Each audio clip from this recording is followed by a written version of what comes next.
Hello दोस्तों, welcome to पहल academy के यूट्यूब चैनल पे आपका फिर से स्वागत है।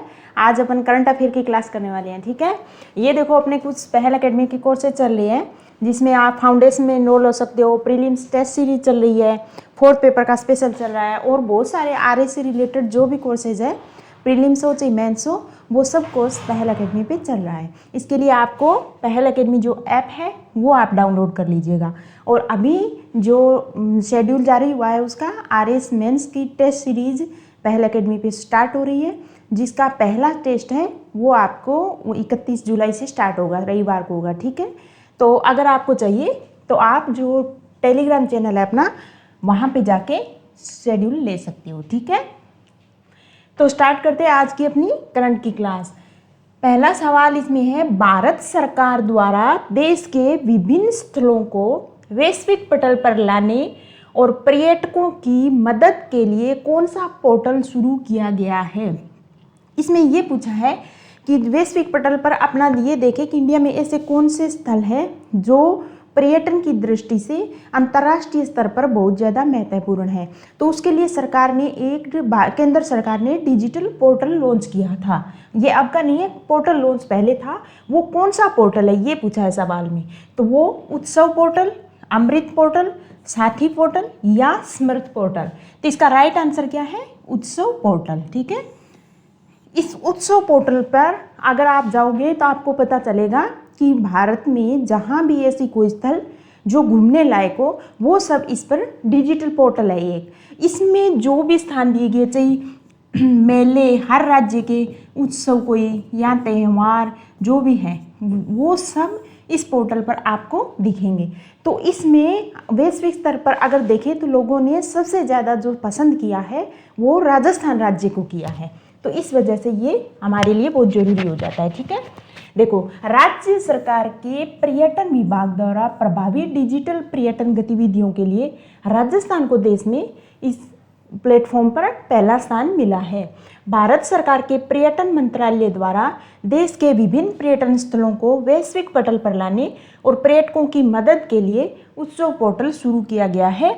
इस पोर्टल पर विभिन्न राज्यों के प्रसिद्ध पर्यटन स्थल जैसे मेले हो गए, त्यौहार हो गया, मंदिर, प्रमुख मंदिर कौन कौन से हैं, है ना, उन सब का एक डेटाबेस है जो अपन देख सकते हैं। उसके आधार पर राजस्थान राज्य को पहला स्थान प्राप्त हुआ है। ठीक है, दूसरा सवाल क्या है, मुख्यमंत्री दिव्यांग स्कूटी योजना की शुरुआत कब की गई थी। ये ऐसे सवाल अपने पेपर में आते हैं कि कौन सी कोई भी योजना है, उसकी शुरुआत कब हुई थी, या वो राज्य सरकार की है या केंद्र सरकार की योजना है।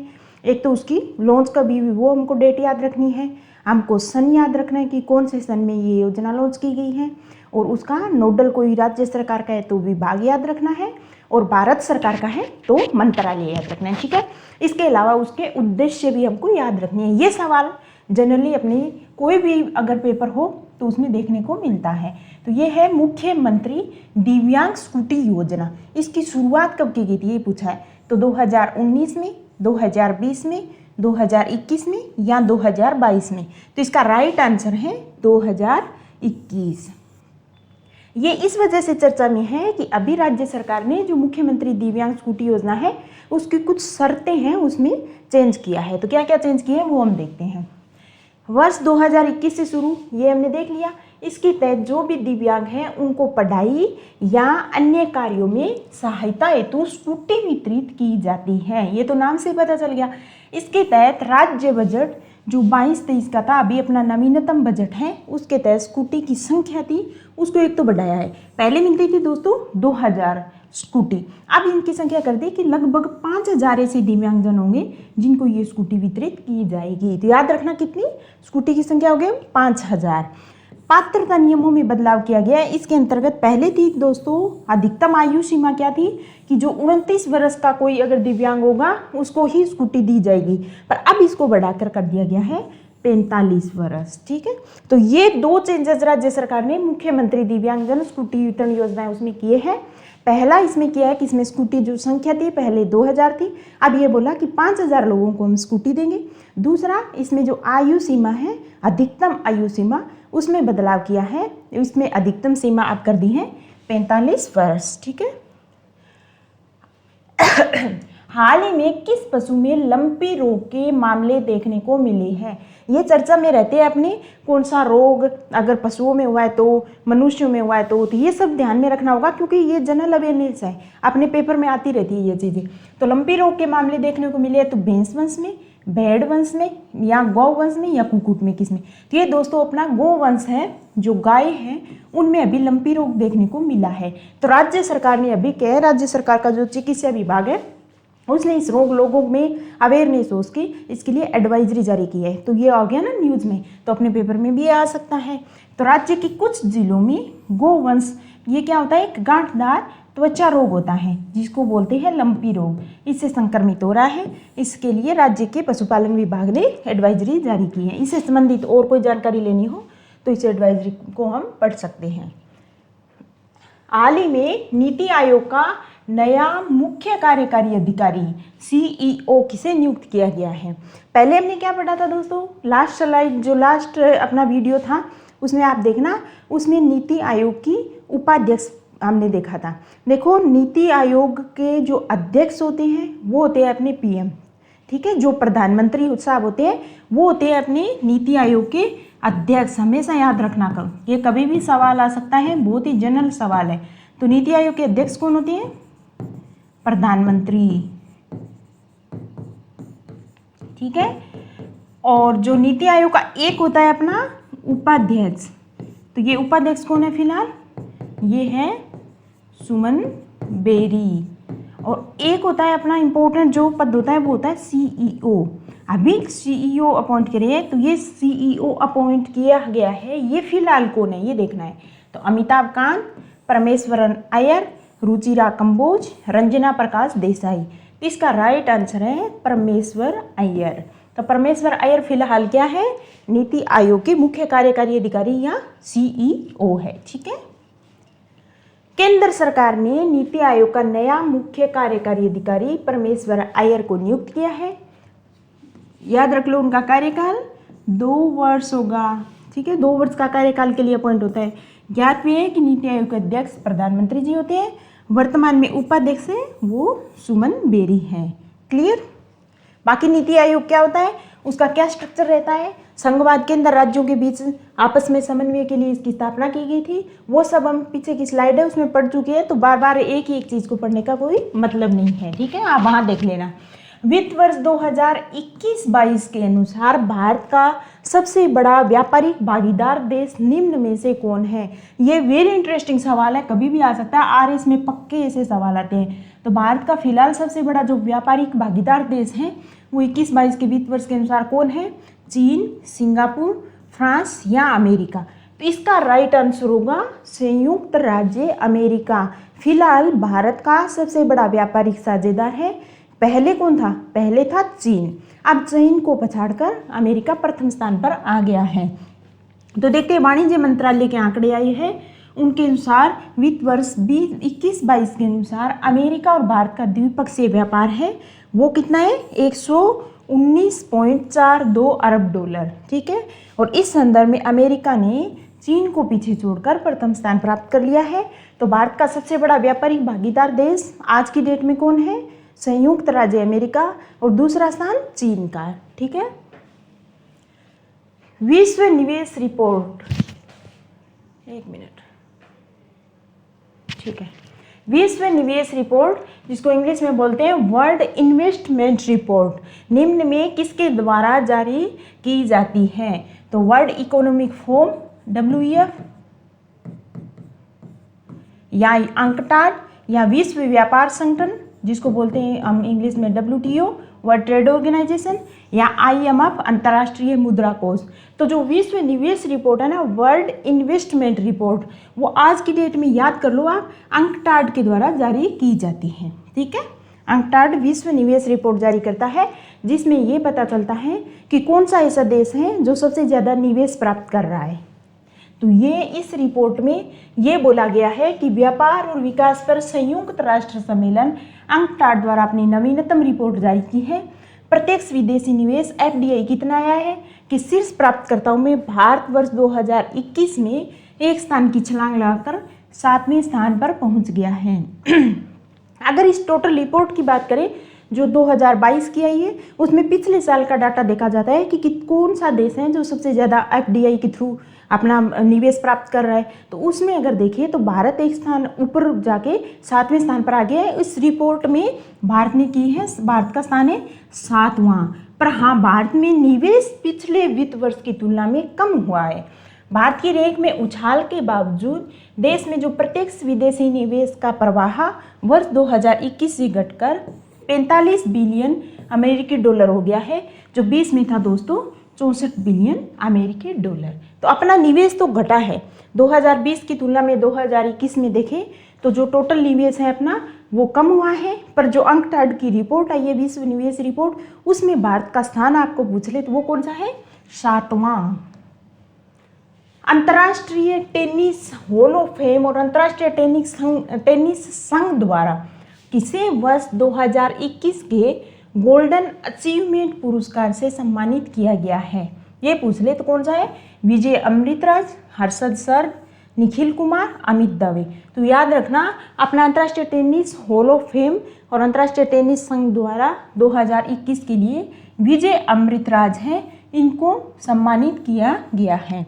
ये पुरस्कार किसको दिया जाता है कि कोई ऐसा खिलाड़ी जिसको जो टेनिस का बहुत ही उत्कृष्ट खिलाड़ी है, पर उस जैसे ही रिटायरमेंट है उसके बाद क्या किया कि जिन्होंने टेनिस के क्षेत्र में चाहे प्रशासन हो, प्रोत्साहन या शिक्षा के क्षेत्र में टेनिस को आगे ले जाने के लिए कार्य किया हो और अंतर्राष्ट्रीय स्तर पर अगर किसी ने महत्वपूर्ण कार्य किया हो तो उसको ये पुरस्कार प्रदान किया जाता है। अब की बार भारत के जो विजय अमृतराज हैं उनको इस पुरस्कार से सम्मानित किया गया है। ओके, नेक्स्ट है सैंपल रजिस्ट्रेशन सिस्टम। ठीक है, इसके द्वारा जारी आंकड़ों के अनुसार 15 से 19 के दौरान जन्म के समय भारत की जीवन प्रत्याशा कितनी है? ऐसे सवाल होते हैं ना, ये सवाल बहुत ही कंफ्यूजन वाले होते हैं। तो हमको याद रखना है कि जो नवीनतम आई है 15 से 19 क्लियर दे रखा है और सैंपल रजिस्ट्रेशन सिस्टम जारी किया है, उसमें भारत की वर्तमान में जीवन प्रत्याशा कितनी है। अगर आपके सवाल आ जाए तो आप बताओगे कि 69.7 वर्ष, यानी लगभग औसत अपनी जो जीवन प्रत्याशा है वो है 69.7 साल, यानी लगभग हम 69 साल तक जीते हैं भारत में। ठीक है, इसका मतलब ये होता है जीवन प्रत्याशा। अब इसमें राजस्थान की देखते हैं कितनी है वर्ष। इसमें आंकड़ों में ये बताया है, जो अभी रिपोर्ट आई है, कि जो 70-75 की अवधि में जीवन प्रत्याशा थी वो महज थी 49.7 वर्ष। इस वजह से क्योंकि उस समय हमारी जो स्वास्थ्य ढांचा था वो इतना ज़्यादा स्ट्रोंग नहीं था, तो लोग जल्दी उनकी मृत्यु दर थी वो ज़्यादा थी, लोग बहुत ज़्यादा मरते थे। पर फिलहाल वर्तमान में बढ़कर ये कितनी होगी है? 69.7 वर्ष। ये औसत निकालते हैं कि एक औसत व्यक्ति है उसके जीने कितने साल तक वो जीवित रह सकता है, तो वो 69.7 वर्ष है फिलहाल। और सर्वाधिक जीवन प्रत्याशा वाले राज्य की बात करें तो उसमें दिल्ली जो केंद्र शासित प्रदेश है पहले स्थान पर, फिर अपना आता है केरल, फिर जम्मू कश्मीर और हिमाचल प्रदेश। ओके, न्यूनतम की बात कर ली जीवन प्रत्याशा, न्यूनतम किसमें है? तो वो है छत्तीसगढ़, उत्तर प्रदेश, मध्य प्रदेश, असम और अपना राजस्थान। राजस्थान की है 69.0। याद रखना, अगर राजस्थान की जीवन प्रत्याशा पूछ ले तो कितनी है? 69.0 है। और भारत की वर्तमान में जीवन प्रत्याशा पूछ ले तो वो है 69.7 वर्ष। टाइम मैगजीन द्वारा जारी वर्ष 2022 के लिए 50 सर्वश्रेष्ठ स्थानों की सूची में भारत के कौन से स्थान शामिल हैं? ते देखते हैं कौन से। देखो ये टाइम मैगजीन है ना, ये क्या है, समय पर कोई भी चीज़ है भी 50 ऐसे सर्वश्रेष्ठ स्थल या किसी भी क्षेत्र की जो महान चीज़ें होती हैं, महान कोई हस्ती हो गई तो उनकी क्या सूची जारी करती रहती है। अभी टाइम मैगजीन ने जारी की है वर्ष 2022 के लिए 50 ऐसे सर्वश्रेष्ठ स्थान हैं, उनकी सूची जारी की है। तो उनमें भारत के कौन से स्थल शामिल हैं, ये सवाल है। तो अपना अहमदाबाद या केरल, हैदराबाद या वाराणसी, औरंगाबाद महाराष्ट्र, जयपुर या शिमला। तो इसका राइट आंसर है दोस्तों अहमदाबाद और केरल। ये इस वजह से क्योंकि यूनेस्को की जो वर्ल्ड हेरिटेज साइट है उसमें जो स्थल शामिल था कौन सा था? एकमात्र वो था अपना अहमदाबाद, जो शहर, एकमात्र शहर, तो उसको यहाँ भी शामिल कर लिया गया है। टाइम मैगजीन ने भारत के अहमदाबाद किसके क्षेत्र में, अहमदाबाद को उच्च शिक्षा के शहर के रूप में और केरल को इको टूरिज्म हॉटस्पॉट के रूप में टेक किया है। ठीक है, केरल अपने समुद्र तट और बैक वाटर जो है उसके लिए प्रसिद्ध है। वहीं अहमदाबाद है वो साबरमती रिवर फ्रंट और गांधी आश्रम के लिए प्रसिद्ध है। मैंने अभी बताया ना आपको, अहमदाबाद भारत का पहला ऐसा स्थल है जो यूनेस्को विश्व धरोहर स्थल में एक शहर के रूप में शामिल है। तो कौन सा शहर है भारत का जो यूनेस्को की विश्व धरोहर स्थल में शामिल है? अगर ये सवाल भी आ जाए आपके तो आप क्या बताओगे? अहमदाबाद। ओके, अगला सवाल क्या है? नेशनल स्टॉक एक्सचेंज जो NSE नेशनल स्टॉक एक्सचेंज के मुख्य कार्यकारी अधिकारी निम्न में किसे बनाया गया है? आशीष कुमार, विक्रम लिमे, रजत कुमार, प्रशांत शुक्ला। तो इसका राइट आंसर है आशीष कुमार। वैसे ये सवाल है ना बहुत ही कम आने वाले हैं कि कोई नेशनल स्टॉक एक्सचेंज है, इनकी जैसे सेबी प्रमुख हैं ये, फिर भी हमको जनरल नॉलेज के लिए ध्यान रखना होता है क्योंकि कभी भी RPSC का किसी भी कोई एग्जाम का है उसका ट्रेंड क्या पता कब बदल जाए। तो याद रखना आप, नेशनल स्टॉक एक्सचेंज है सबसे पुराना है, वे ये वैसे भी अपने मेंस के पेपर में है, सिलेबस में है, तो वहाँ याद रखना पड़ेगा। National stock exchange of India limited है NSE, भारत का सबसे बड़ा वित्तीय बाजार है, सबसे पुराना भी है। देखो वर्ष 1992 में निर्मित NSE एक परिष्कृत इलेक्ट्रॉनिक बाजार के रूप में विकसित हुआ जो इक्विटी ट्रेडिंग वॉल्यूम के लिहाज से दुनिया में चौथे स्थान पर है। यह भारत का पूरी तरह से स्वचालित इलेक्ट्रॉनिक ट्रेडिंग सुविधा प्रदान करने वाला एक्सचेंज है अपना। कौन? NSE। इसका मुख्य सूचकांक क्या है? निफ्टी 50। ये भी पेपर में आता है, अभी नहीं आता पर पहले UPSC के एग्जाम है प्रीलिम्स में उसमें आया हुआ था। जो निफ्टी 50 सूचकांक है वो निम्न में किसका है? तो ये हमने देख लिया कि ये NSE का है। ठीक है, बाकी ये आपको इतना याद रखने की जरूरत नहीं है। स्वास्थ्य विभाग के मुताबिक 2022 में मातृ मृत्यु दर का राष्ट्रीय औसत कितना है? ये देखो ये सवाल बहुत कंफ्यूजिंग वाले होते हैं कि भारत की जीवन प्रत्याशा कितनी है, मातृ मृत्यु दर कितनी है, शिशु मृत्यु दर कितनी है। पिछले जो वीडियो था उसमें हमने देखा था कि भारत की शिशु मृत्यु दर कितनी है, यहाँ हम बात कर रहे हैं मातृ मृत्यु दर। मातृ मृत्यु दर प्रति ये देखते हैं कि कोई भी 1 लाख महिलाओं पर, याद रखना पहले तो 1 लाख अगर कोई महिलाएं हैं जो जन्म देती हैं बच्चे को, उस टाइम कितनी माताएं हैं उनकी मृत्यु होती है, तो वो होता है अपना मातृ मृत्यु दर। अभी नवीनतम आंकड़े आए हैं तो हम देख लेते हैं 2022 के लिए।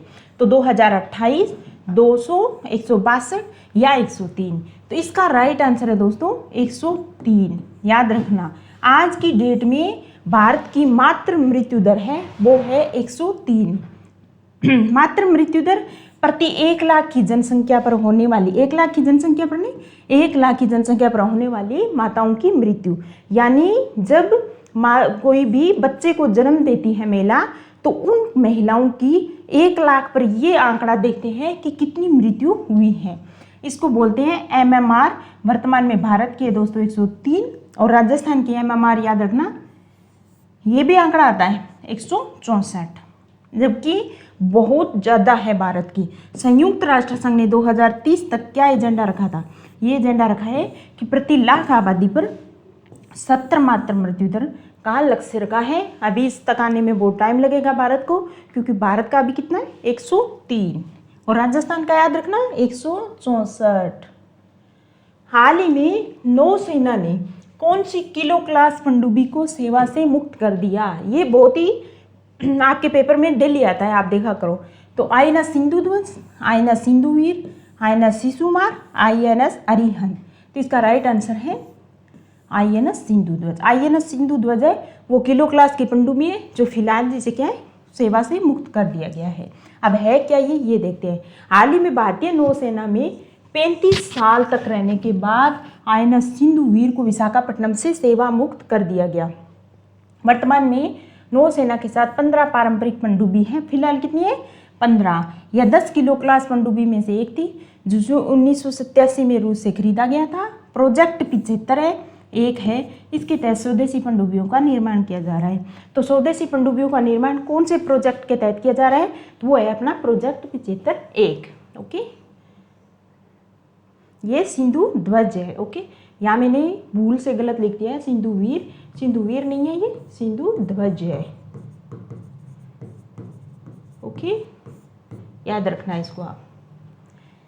हाल ही में केंद्र सरकार ने न्यूनतम समर्थन मूल्य MSP इसके प्राकृतिक खेती और फसलों का विविधीकरण है, इसके लिए एक कमेटी बनाई है। उस कमेटी का क्या नाम है? समिति गठित करी है। किसके लिए? एमएसपी के लिए। और एमएसपी सबको पता है कि पिछले साल बहुत चर्चा में रहा था। तो किसके लिए? इसके लिए समिति ईश्वरी चंद्र की अध्यक्षता बनाई है, स्वामीनाथन, अशोक चंद्र या फिर संजय अग्रवाल। तो इसका राइट आंसर है संजय अग्रवाल। संजय अग्रवाल साहब ये बताएंगे कि एमएसपी है वो कितनी दी जाए किसानों को, या प्राकृतिक खेती को कैसे बढ़ावा दिया जाए, फसलों को बार बार विविधीकरण, मतलब हर एक ही जगह पर एक ही फसल ना हो, अलग अलग तरीके की फसल है वो क्रम से हम अगर बोए तो उसे क्या है, जो मृदा है उसकी उर्वरता बनी रहेगी। तो इसके लिए इनकी अध्यक्षता में समिति गठित की गई है। इस समिति के निम्न उद्देश्य होंगे, ऐसे बोला, एमएसपी को अधिक प्रभावी और पारदर्शी बनाना, क्योंकि ये बोलते हैं कि एमएसपी सिर्फ जो 6 राज्य ज़्यादातर उन्हीं किसानों को उसका लाभ मिल रहा है, बाकी को नहीं, या बड़े किसानों को। तो इनका ये देखेंगे कि कैसे एमएसपी इस तरह से लागू की जाए कि अधिक प्रभावी हो सके और पारदर्शी तरीके से हर किसान तक उसका लाभ मिल सके। शून्य बजट प्राकृतिक खेती को बढ़ावा देना। शून्य बजट का मतलब क्या होता है कि जीरो बजट, यानी एक तो होता है खेती में बहुत सारा आप केमिकल्स डालते रहो खूब सारा, इससे क्या है कि आपका बजट है वो बहुत ज़्यादा होगा, उसकी बजाय आपकी इनकम बहुत कम होगी, यानी लागत ज़्यादा हो गई, इनकम आपकी कम हो गई। तो उससे क्या है, किसानों पर अतिरिक्त भार आता है। इसका मतलब अब हम क्यों ना जीरो बजट नेचुरल फार्मिंग की तरफ जाएं। जीरो बजट नेचुरल फार्मिंग का मतलब कि इस तरीके की जैविक खाद या जैविक चीज़ों का ज़्यादा से ज़्यादा उपयोग करना खेती में, उससे किसानों की लागत तो कम हो और उनकी इनकम ज़्यादा हो। तो इस वजह से इस नीति में ये उद्देश्य निर्धारित किया है कि शून्य बजट प्राकृतिक खेती की तरफ हम बढ़े। एक बदलती खाद्य आवश्यकता के अनुसार फसल विविधीकरण को बढ़ावा देना। अब अगर हम गेहूँ एक जगह बोते रहेंगे, चावल एक जगह बोते रहेंगे, तो उससे क्या है, जो हमारी खाद्य आवश्यकताएं हैं, यानी हमको प्रोटीन भी चाहिए, टाइम टाइम पे सब चीज़ें चाहिए, तो क्यों ना दालों की तरफ हम बढ़े, है ना। और कोई चीज़ मोटा अनाज हो तो बाजरा, उनकी फसल है वो भी समय पर बोई जाए। तो सरकार फसल विविधीकरण की तरफ ज़्यादा ध्यान दे रही है। वर्तमान में केंद्र सरकार, याद रखना दोस्तों, केंद्र सरकार देती है और 23 फसल हैं इसी 23 फसल, जिसके लिए एमएसपी की घोषणा फिलहाल की डेट में सरकार दे रही है। भारतीय रिजर्व बैंक के अनुसार वर्ष 2021 में भारत को कुल विप्रेषण यानी रेमिटांस में से सर्वाधिक किस देश से प्राप्त हुआ है? याद रखना, तो सबसे ज़्यादा हमको रेमिटांस कहाँ से प्राप्त हुआ है? संयुक्त अरब अमीरात, यूनाइटेड किंगडम, संयुक्त राज्य अमेरिका या कनाडा। तो इसका राइट आंसर है संयुक्त राज्य अमेरिका। संयुक्त राज्य अमेरिका ही तो अपना सबसे बड़ा व्यापारिक भागीदार बन गया है, जो भी अभी हमने देखा है। और सबसे ज़्यादा रेमिटेंस भी हमको कहाँ से प्राप्त हो रहा है? संयुक्त राज्य अमेरिका से। पहले प्राप्त होता था खाड़ी देशों से, पर कोरोना के बाद बिल्कुल स्थिति उल्टी हो गई है और अब मिलता है अपन को संयुक्त राज्य अमेरिका से। भारता नहीं, भारत रे भाई, भारता लिख रहा है। भारत को विप्रेषण के मामले में अमेरिका, यूएई है जो संयुक्त अरब अमीरात, उसको पीछे छोड़ के स्रोत बन गया है। वर्ष 2021 में भारत को कुल विप्रेषण का टोटल मिल रहा है, उसमें से 23% यानी 23% हमको अमेरिका से आया है। सर्वाधिक रेमिटेंस प्राप्त करने वाला राज्य अगर बात कर ले तो किसको सबसे ज़्यादा मिला है? महाराष्ट्र राज्य को। ठीक है, महाराष्ट्र को सबसे ज़्यादा प्राप्त हुआ है और टोटल मिला कहाँ से? संयुक्त राज्य अमेरिका से। हाल ही में केंद्र सरकार की जो नमस्ते योजना है, नमस्ते योजना, इसका नोडल मंत्रालय निम्न में कौन सा है? तो नमस्ते योजना का सामाजिक न्याय अधिकारिता मंत्रालय, पर्यटन मंत्रालय, कला एवं संस्कृति मंत्रालय या गृह मंत्रालय। इसका राइट आंसर होगा सामाजिक न्याय अधिकारिता मंत्रालय। देखो, नमस्ते योजना देखने में से लग रही है पर्यटन के क्षेत्र में है, पर ये गलत है। ये उनके है जो ये सीवरेज वगैरह, जो मेला ढोने वाले हैं, इस तरीके का जो काम करते हैं ना, तो उनको क्या है, एक सम्मानजनक जीवन देने के लिए सरकार ने ये बोला है कि सीवर और जो भी सेप्टिक टैंक की सफाई के लिए जो भी काम करते थे उसको पूरी तरह से अब हम मशीनीकृत करेंगे, ताकि मनुष्य है जो उसमें काम कर रही हैं वो वहाँ से उनको हटाया जा सके। तो मशीनीकृत स्वच्छता प्रणाली के लिए राष्ट्रीय कार्य योजना है अपनी कौन सी? नमस्ते योजना। इसका उद्देश्य स्वच्छता कार्यों में शून्य मृत्यु दर प्राप्त करना है। अब ऐसे हालात में अगर सेप्टिक टैंक में जो मनुष्य जो भी लोग काम करते हैं तो उनकी स्वास्थ्य संबंधी कितनी प्रॉब्लम्स होती होगी। तो सरकार ने कहा कि उनको वहाँ से पूरी तरह से हम जो ये मेनहोल संबंधी जो भी काम है उनको हम मशीनीकृत करेंगे और इन चीज़ों को यहाँ से हटाएंगे ताकि शून्य मृत्यु दर प्राप्त कर सकें हम। इस योजना को सामाजिक न्याय और अधिकारिता जो मंत्रालय है वो लागू करेगा। ओके, अब ये सवाल आ गया अगला, पद्मनाभ स्वामी मंदिर निम्न में कहाँ स्थित है? कहाँ नहीं, कहाँ स्थित है? तो ये महाराष्ट्र में, केरल में, आंध्र प्रदेश में या तमिलनाडु में? तो इसका राइट आंसर याद रखना दोस्तों, केरल में है पद्मनाभ स्वामी मंदिर। ये इस वजह से क्योंकि ये चर्चा में रहा है हाल ही के दिनों में। तो यह केरल के अनंतपुरम में द्रविड़ शैली में निर्मित है, एक विष्णु मंदिर है। कौन सा? जो पद्मनाभ स्वामी मंदिर है वो द्रविड़ शैली में निर्मित विष्णु मंदिर है, जिसके निर्माता त्रावणकोर के महाराजा थे मार्तंड वर्मा, वो थे। अभी हाल ही में जो अपना उच्चतम न्यायालय है उसने मंदिर के आय व्यय के लेखा परीक्षण की समय सीमा में पहले के इसके भी कितना आय व्यय क्या है तो उसका लेखा परीक्षण के आदेश हुए थे। तो सर अभी फिलहाल सुप्रीम कोर्ट ने इसकी सीमा में वृद्धि कर दी है। ठीक है, कुछ टाइम और दे दिया है इसको। नीति आयोग द्वारा जारी, याद रखना पहले तो कि नीति आयोग द्वारा जारी इनोवेशन इंडेक्स में राजस्थान का देश में कौन सा स्थान है? सबसे पहले आप क्या याद रखोगे दोस्तों? इनोवेशन इंडेक्स ये कौन जारी करता है? तो ये जारी करता है अपना नीति आयोग। ठीक है, उसमें क्या है ये देखेंगे कि नवाचार के क्षेत्र में अपने जो केंद्र शासित प्रदेश है या फिर जो राज्य सरकारें हैं उन्होंने कैसा प्रयास किया है।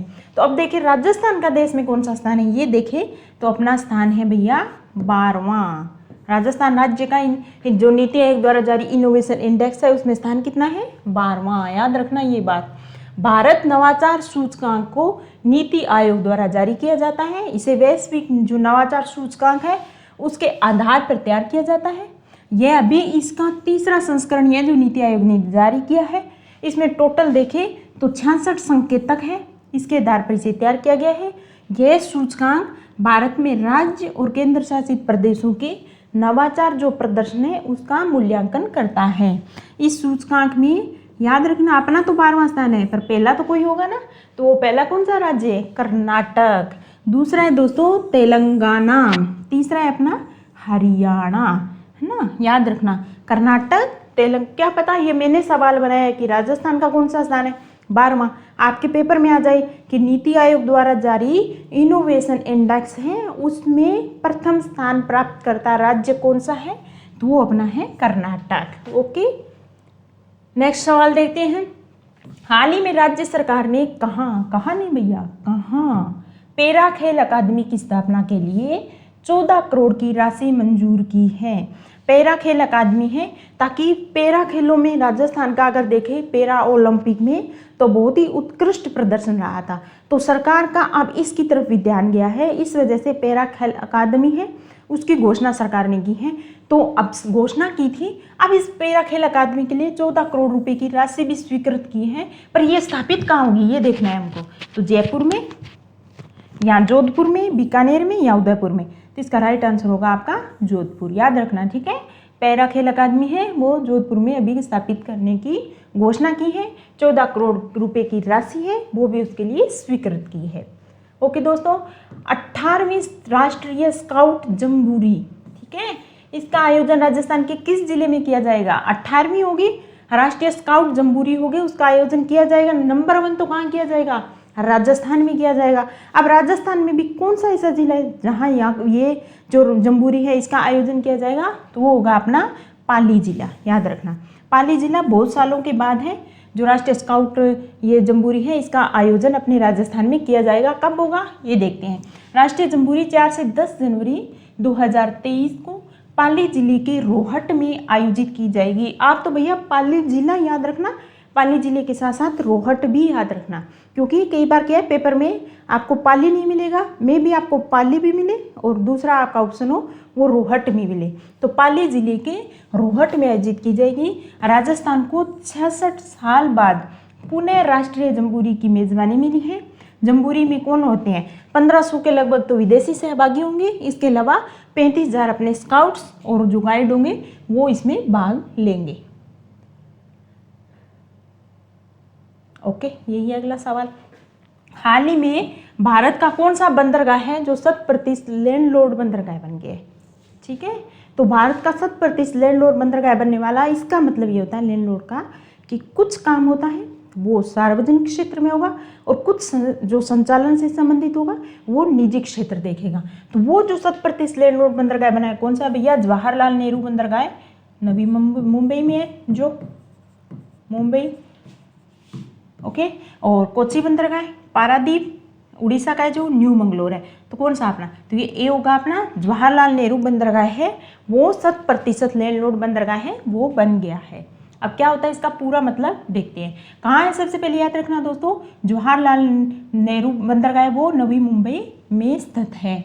इस मॉडल में सार्वजनिक रूप से शासित बंदरगाह प्राधिकरण होता है वो एक नियामक निकाय के रूप में काम करता है। सरकार के द्वारा एक प्राधिकरण बनाया जाता है, सार्वजनिक निकाय के रूप में काम करता है। वो तो क्या है? इसका नियामक निकाय, यानी इसकी पूरी निगरानी करता है। और एक लैंडलॉर्ड जो होता है, एक लैंडलॉर्ड के रूप में हम घर किराए पर लेते हैं तो अपना एक लैंडलॉर्ड नहीं होता क्या, जो पूरा देखता है, वो तो हो गया एक शासी निकाय, सार्वजनिक निकाय। ओके, और जबकि निजी कंपनियां होती हैं वो बंदरगाह का क्या है? संचालन करती है। संचालन बोले तो उसकी पूरी देखरेख करती हैं, जिसमें मुख्य रूप से कार्गो हैंडलिंग गतिविधियां, कोई भी अतिरिक्त गतिविधियां होगी वो निजी क्षेत्र देखेगा। पर हाँ, नियामक निकाय के रूप में अपना जो सार्वजनिक एक प्राधिकरण होता है बंदरगाह के लिए, वो नियामक के रूप में काम करेगा। इस मॉडल में बंदरगाह प्राधिकरण बंदरगाह का स्वामित्व अपने पास रखता है, जबकि बुनियादी ढांचे को जो निजी फर्म है उनको पट्टे पर दे दिया जाता है, जो स्वयं उस बंदरगाह को अधिरचना प्रदान करती है और उसे बनाए रखते हैं। कार्गो के संचालन के लिए अपने स्वयं के उपकरण स्थापित करते हैं। अदर जो भी एक्टिविटी होती है बंदरगाह पे वो सब कौन करता है? अपना निजी क्षेत्र करता है। ठीक है, और लैंडलॉर्ड के रूप में काम कौन करता है? सार्वजनिक निकाय करता है। बदले में जो लैंडलॉर्ड बंदरगाह को निजी संस्था से राजस्व का हिस्सा प्राप्त होता रहता है। वो तो ऑब्वियसली होगा क्योंकि उसको फर्म को पट्टे पर दिया है, जो भी कार्गो रिलेटेड अदर काम होते हैं वो सब निजी क्षेत्र देखते हैं। तो ये हो गया अपना जवाहरलाल नेहरू बंदरगाह, जो पहला 100% लैंडलॉर्ड बंदरगाह बन गया है। हाल ही में नवनिर्वाचित राष्ट्रपति जी हैं, सबको पता है कौन बनी है? द्रौपदी मुर्मू जी बनी है। इसका संबंध किस जनजाति से है? ये तो सब बोले हैं कि आदिवासी महिला पहली हैं जो राष्ट्रपति बनी है, वो भारत की पहली आदिवासी महिला राष्ट्रपति बनी है। पर वो कौन सी जनजाति से संबंधित है? ये सवाल आपके आ जाए तो भील, संथाल, गोंड या मीना। तो याद रखना दोस्तों, ये संथाल जनजाति से संबंधित है। देखो, ये स्वतंत्र भारत के राजनीतिक इतिहास में पहली जनजाति महिला है। ये हम जब से ये बने हैं, जब से बनी है, जब से यही बात पड़ रही है। कौन सी जनजाति की है? संथाल की। आज मैं बता रही हूँ आपको, जो राष्ट्रपति बनी है कौन से नंबर की है? भारत की 15वीं राष्ट्रपति निर्वाचित हुई है। सिंपल सा सवाल भी आ सकता है, हम सोचे ये क्या सवाल आता है कि द्रौपदी मुर्मू जो राष्ट्रपति बनी है भारत की कौन सी राष्ट्रपति है? तो हमें क्या याद रखना है? 15वीं राष्ट्रपति है। संथाल जनजाति है वो भारत में तीसरा सबसे बड़ा जनजाति समुदाय है और इनकी ज़्यादातर आबादी कहाँ रहती है दोस्तों? ओडिशा में, झारखंड में और पश्चिम बंगाल में संथाल सबसे ज़्यादा निवास करते हैं। भारत ने हाल ही में चीतों को फिर से भारत में बसाने के लिए किस देश के साथ समझौता ज्ञापन किया है? आपको पता होगा कि भारत से चीता पूरी तरह से गायब हो चुका है। ठीक है, तो अब भारत में क्या है, फिर से चीतों को हम बसाएंगे। तो सुप्रीम कोर्ट से ये ऑर्डर आ गए थे।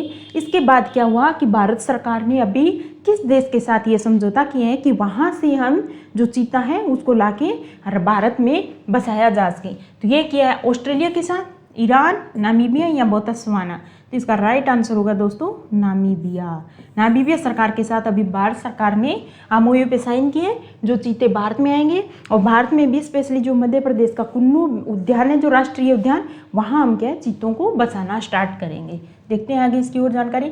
नामीबिया से चीतों को लाकर कहाँ? मध्य प्रदेश के कुन्नू अभ्यारण्य में फिर से उद्यान है, फिर से बसाया जाएगा। वर्ष 2020 में सर्वोच्च न्यायालय ने चीतों के पुनर्वास पर लगी जो रोक थी वो हटा दी थी। तो सरकार जब से प्रयासरत थी, विश्व में चीतों की सबसे ज़्यादा संख्या नामीबिया में ही है और वहीं से हम भाई लेकर आ रहे हैं चीतों को। भारत को दक्षिण अफ्रीका से भी 12 चीते मिलने वाले हैं। इसमें एशियन चीते और अफ्रीकन चीते, इसकी 2 अलग अलग प्रजाति होती है, ठीक है। चीता एकमात्र मांसाहारी जीव है जिसे भारत में 1952 में विलुप्त घोषित कर दिया था। बहुत पहले ये चीता भारत से विलुप्त हो गया था। अब सरकार ने फिर से ये बोला है कि भैया हम फिर से चीते हैं वो नामीबिया से लाएंगे और यहाँ भारत में इनको बसाएंगे, ठीक है। विश्व एथलेटिक चैंपियनशिप में पदक जीतने वाले देश के पहले पुरुष एथलीट निम्न में से कौन है? ये मुझे पता है, सबको पता है क्योंकि कल के पेपर में यही थे। फिर भी एक बार याद कर लो कि विश्व एथलेटिक चैंपियनशिप हुई थी, उसमें पदक जीतने वाले अपने भारत के पहले पुरुष एथलीट कौन है? तो वो है नीरज चोपड़ा जी, ठीक है। ये नीरज चोपड़ा बहुत चर्चा में रहे थे जब ओलंपिक में भी मेडल जीता था। अभी भी विश्व एथलेटिक चैंपियनशिप में जीता है पदक, पर पदक कौन सा जीता है? रजत पदक, ठीक है। गोल्ड नहीं जीता, यहाँ जीता है सिल्वर मेडल, रजत पदक। कहाँ हो रही है विश्व एथलेटिक चैंपियनशिप? आ जाए तो ये कहाँ हो रही है? ये हो रही है अपनी अमेरिका के यूजिन प्रांत में। अमेरिका के यूजिन में चल रहे टूर्नामेंट में उन्होंने रजत पदक जीता है। कितने मीटर पे? 88.13 मीटर के थ्रो के साथ उन्होंने पदक जीता। और विश्व एथलेटिक चैंपियनशिप में भारत के लिए इनसे पहले एकमात्र पदक किसने जीता था? 2003 में अंजू बॉबी जॉर्ज ने जीता था। वो भी लंबी कूद में जीता था और वो भी कांस्य पदक जीता था। तो महिलाओं में थी वो तो 2003 में लंबी कूद में अंजू बॉबी जॉर्ज ने पदक प्राप्त कर लिया था। पर पुरुष एथलीट देखें तो भारत के नीरज चोपड़ा और उन्होंने रजत पदक जीता है। हाल ही में किस बीमारी को WHO ने ग्लोबल हेल्थ इमरजेंसी घोषित किया है? ये अगर सवाल आ जाए तो याद रखना, मलेरिया, डेंगू, मंकी पॉक्स उपयुक्त में से कोई नहीं। मंकी पॉक्स है दोस्तों, मंकी पॉक्स है जिसको हाल ही में वर्ल्ड हेल्थ ऑर्गेनाइजेशन, मच्छर बहुत हो रखे, ग्लोबल हेल्थ इमरजेंसी घोषित किया है। मंकी पॉक्स क्या है देख लेते हैं थोड़ा। मंकी पॉक्स के विषय में यह है कि एक जूनोटिक बीमारी होती है, ठीक है। जानवरों से मनुष्य में संचरण होने वाला रोग है। बंदरों में चेचक जैसी बीमारी के रूप में पहचाना जाता है, इसलिए इसे मंकी पॉक्स नाम दिया गया है। नाइजीरिया की स्थानिक बीमारी है। इसके अलावा ये सिर्फ यही पेपर के लिए पढ़ने के लिए इम्पोर्टेंट नहीं है, इसकी नॉलेज फिलहाल हर किसी को होनी चाहिए क्योंकि WHO ने देखो इसको हेल्थ इमरजेंसी घोषित किया है। नाइजीरिया के, पर भारत में केरल में इसके सबसे पहले केस मिले थे। अभी 1-2 दिन पहले दिल्ली में भी इसके केस देखने को मिले हैं। मंकी पॉक्स पर यह WHO का, अब यही बोलते हैं कि हेल्थ इमरजेंसी क्या होती है? WHO की अलग अलग स्टेज होता है। अब देखते हैं हेल्थ इमरजेंसी का मतलब उच्चतम एक अलर्ट का स्तर है। हेल्थ एजेंसी की घोषणा का मतलब होता है दोस्तों कि अब WHO मंकी पॉक्स को वैश्विक स्वास्थ्य के लिए एक बड़ा खतरा मानता है और इसे फैलने से रोकने में 5 मिनट, ठीक है, महामारी में बदलने की संभावना से बचाने के लिए एक अंतर्राष्ट्रीय प्रतिक्रिया की तत्काल जरूरत है। यह घोषणा देश की सरकारों पर किसी विशेष कदम को लागू नहीं करती है, लेकिन तत्काल कार्रवाई के लिए एक अपील के रूप में काम करती है। इसका मतलब ये होता है, सिंपल, आपने पहली बात तो कोई इतनी कॉम्प्लिकेटेड बात ही नहीं है, सिंपल सी बात है। WHO ने ये बोला है कि भैया इसको इतने हल्के में मत लीजिए। सभी देशों को बोला है कि मैं आपको ऑर्डर तो नहीं दे सकता क्योंकि ये ऑर्डर देने वाला कोई भी घोषणा है भी नहीं, पर मैं आपको अवेयर जरूर करना चाहता हूँ कि मंकी पॉक्स है वो भी आप एक सीरियस इशू के रूप में इसे ले और अगर इसके केसेस जाती हैं तो तत्काल कार्रवाई करें, ठीक है। लास्ट सवाल है दोस्तों, निम्न कथनों पर विचार कीजिए। कथन 1 क्या है देखते हैं। आज़ादी के अमृत महोत्सव के तहत केंद्र सरकार द्वारा हर घर तिरंगा कार्यक्रम की शुरुआत की गई है, बिल्कुल की गई है। अब ये बोला है कि आज़ादी के 75 साल पे सबको पता है 75 वर्ष पूरे होने पर पूरे देश भर में अमृत महोत्सव हो रहा है। इसमें ये बोला है कि 13 से 15 अगस्त तक हम क्या है अपने हर घर में तिरंगा फहरा सकते हैं, तो बिल्कुल सही स्टेटमेंट है। इसके तहत सरकार ने भारतीय जो झंडा संहिता थी अपनी 2002 की, उसमें बदलाव किया है जिसके तहत अब तिरंगा दिन रात फहराया जा सकता है। तो ये स्टेटमेंट बिल्कुल सही है, याद रखना है हमको, क्योंकि पहले क्या था, ध्वज संहिता थी, उसमें यह था कि रात के समय हम जो अपना तिरंगा है वो नहीं फहरा सकते, पर फिलहाल इसमें चेंज करके सरकार ने बोला है कि अब तिरंगा दिन रात कभी भी फहराया जा सकता है। तो कौन सा कथन सत्य है? तो ये तो मैंने आपको बता दिए कि दोनों के दोनों कथन सत्य हैं अपने, तो दोनों सही है। ठीक है, थैंक यू दोस्तों, आपने करंट अफेयर की क्लास ये देखी। आई होप ये क्लास है आप फिर से देखना और अपने जो भी दोस्त हैं उनके साथ इसको शेयर भी करना। ये अपनी वीकली करंट अफेयर की क्लासेज होती हैं जो आपके लिए बहुत यूजफुल होती है।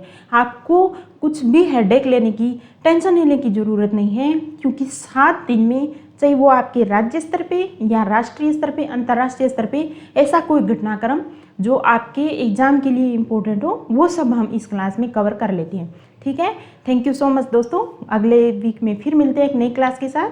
Thank you.